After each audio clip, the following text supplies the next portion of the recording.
Hi, this is Kate Doyle-Bunker. I am a family sports specialist for the Hudson Valley Agape team, and I wanted to talk to you today about the current events and how we couldn't have predicted or planned what's going on right this second, and how we are going to help our children with those experiences.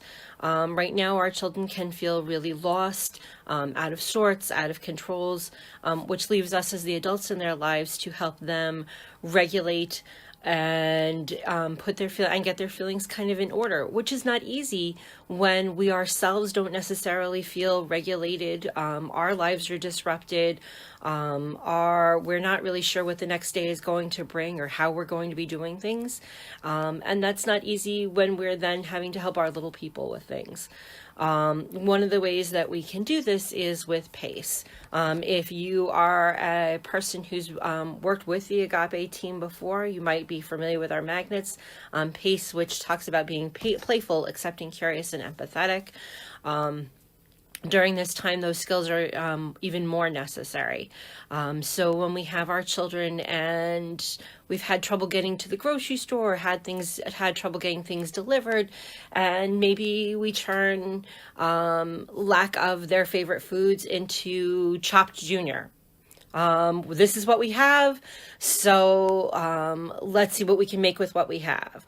Accepting is that we are accepting the fact that these are really big emotions, and that not being able to go to school, not being able to see their friends, not having the schedule that they're used to can be really hard for our little people, and we have to be accepting of that, give them a little bit of room to own that, see how we can help them find connection points. Can we call classmates? Can we FaceTime with classmates, or can we do Google Hangouts with classmates? Yesterday during one of our parent groups, we were talking about how maybe you could get 2 or 3 children together and you could start them off with a storyline, like it was a dark and stormy evening, and then child number 1 adds to it, and then child number 2 adds to it, and child number 3 adds to it. So you've kind of put the story together. We can be curious and talk to them when they open up and let us in and say, when they open up and let us in and let us know that they are having hard feelings about it, we can ask them questions. How does this? How can I help you? Then we can be empathetic. Yeah, I miss my friends. I miss going to work. I miss going to see the people that I really care about. And I get what you're feeling. I'm sorry. I'm sorry that you're going through that. And all of these are important things we can do to show our children that, these are big emotions and they get to own that. So we can turn things into silly things. This weekend, we're going to be having a sharing time with the coalition. We're going to be Show Us Your Blanket Forts, where across the coalition family, we're going to be asking people, what does your blanket fort look like? And as hard as these times are, it's also an opportunity for us to reconnect with our kids. For so many of us, this may be a time that we've never had before. We've never had the whole family home for a prolonged period of time where there's no place else we're supposed to go. Because so often let's go to scouts, let's go to dance lessons, let's go to church activities, let's go to other activities, and now we're home. And so it's an opportunity to be really, really playful and really, really creative. So many people are putting out information about live feeds at local zoos or museums, or even the astronauts reading stories from space. There's opportunities to do great artwork on your driveway with sidewalk chalk. There's certainly, everyone's being encouraged to still be able to go out in your little family units, to go out for family walks, to go out for family bike rides, to go out and play in the yard. So it's a great opportunity when so often we're like, oh, no, I have to finish this, we can't get this started because we have to go out in 20 minutes. Well, we don't have to go out in 20 minutes. It's a fine time to take all of the blankets from the house and make a colossal fort out of them. But it's also a good time that when our children feel like they're connecting with us, when we're having that heart-to-heart communication with them, it's a great time for them to feel like that they are we're giving ourselves to them in the conversation, and that they can give themselves to us in the conversation. Next week, my teammate Kylie is going to talk about block trust and block care, but in that, we're also taking down the walls in our being curious about them, and the things that they're sharing with us and the things that they're sharing about their emotions right now, we're creating a deeper and stronger bond with them. And those are also really important things. And something that we're not losing during this time period. So of all the things we're going through as a community, we're going through it together.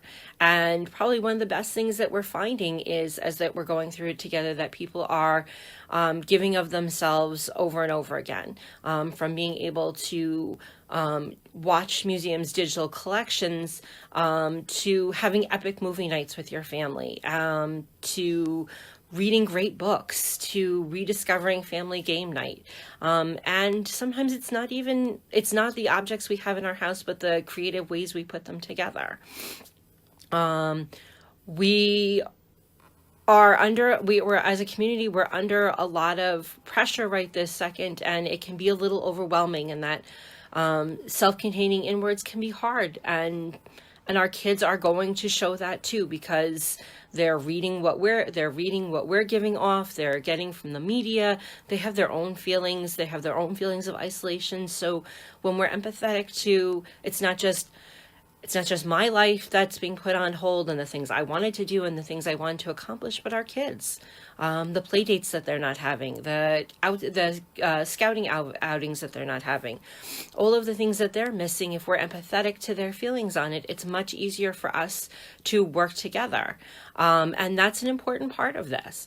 And knowing that we're coming together as families tonight, as families in general here, is important, because our community is so vast, and right this second our communities feel so small.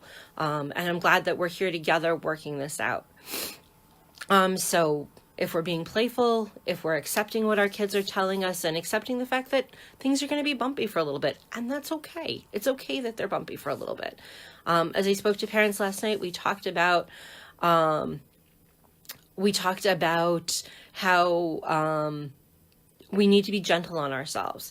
And as my supervisor often says, that social distancing doesn't have to equal social isolation. We're building community here.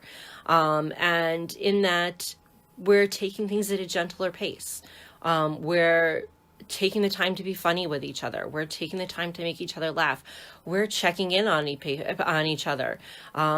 And if we're just getting used to, hey, I've been home for a whole week and haven't done anything, maybe it's time to call my best friend from high school and see how they're doing. Maybe it's time to call a good friend that I used to work with 3 jobs ago and see, hey, how is this doing for you? I'm here. Tell me about how you are feeling. It's the same thing with our kids. We can encourage them to call their schoolmates. Hey, how you doing? What's going on? They can read together. A lot of kids were sent home with books that they needed to read over the time period. I know my children were each sent home with a book from their teacher, and they're able to call classmates and say, hey, we have to read a chapter of Peter Pan tonight. You want to read it with me? It's not how we normally do things, but it's a great way to make a connection, and it's a great way for them to have a shared experience, and for them to be knitting those connections for when they go back. And because we don't know exactly when they're going back, so it's a great way for them to still feel like my friends are my friends, even when we're not here. Another great thing we need to remember during this time is that we need to remember self-care. We need to remember that we can only give as parents if we're filling up for ourselves someplace. And that doesn't have to be something dramatic. It doesn't have to be something like, oh, I can't get out and I can't get a massage, or I can't get my nails done. It can be, I need 5 minutes. You can, if you're lucky enough to have a partner in the house, you can say to them, I need to tag out for 5 minutes. I need to be able to go to my room for 5 minutes and sit for a few minutes, so that I can come back refreshed for our family. Or maybe it's a time that you take up a new hobby, or maybe rediscover something that you loved. Do you love to knit? Do you love to crochet? Do you love to put puzzles together? This is a great time to come back to that, and maybe even an opportunity to teach your kids. Maybe it's an opportunity to learn about what they love. Maybe give them the opportunity to show you what they love. Do they love bugs? Do they have 100 books about them? Do they love trucks? Do they have 100 books about trucks? It's an opportunity for you to sit back and go, wow, I really want to learn what you're passionate about. I'm really curious about what it is that you think about and how you think about how that works. And in making sure that we're self-caring for ourselves, maybe that's some journaling. For me, that's picture time. I've been spending a few minutes every day working on my picture collection, which A, is a great organization thing, and B, is an opportunity to remember that happier days have been and happier days are coming, and these are not so terrible. A little rough, not so terrible.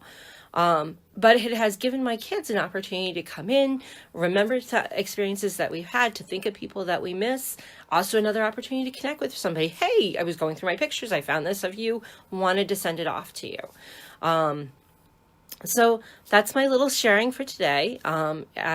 Just important to remember that as our kids are going through this, we are their regulators. And if we can use our gifts of playful and accepting, curious and empathetic, our pace, we will be there to help our kids get through this. We are in this together, even if we're doing it a little bit separately, but we're here to support each other.